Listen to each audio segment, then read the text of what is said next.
And so I'll just share what I'm working on inside myself to cope and be of service.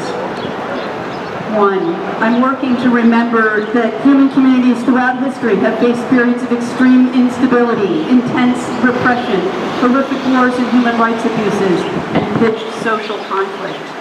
There's truly nothing unique in what we as a human family have been and might be facing.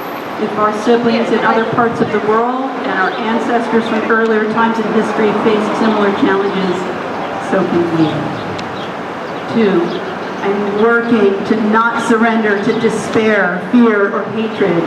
And while I permit myself to have my feelings, I am working to cultivate deep roots of resilience that arise from universal forces, such as love, creativity, and life itself.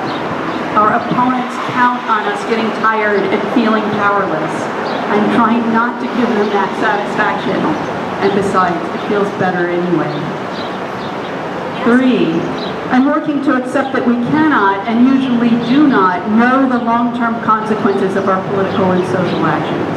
Try as we may, we can never actually zoom out far enough and gain a, quote, objective perspective.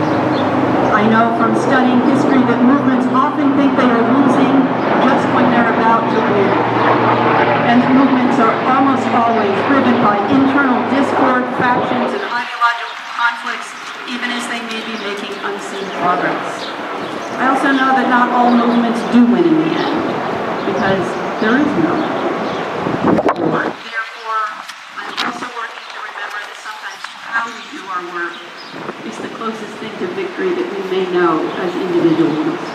I'm working to model the kinds of relationships, decision-making, and actions I would like to see in a new world that I can imagine but not manifest, except on a very, very small scale.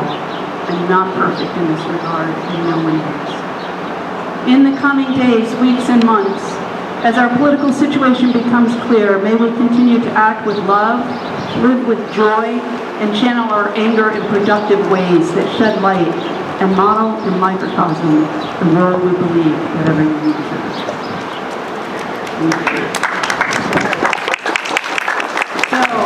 Friends, we're going to vigil for another 15 minutes or so, and then we'll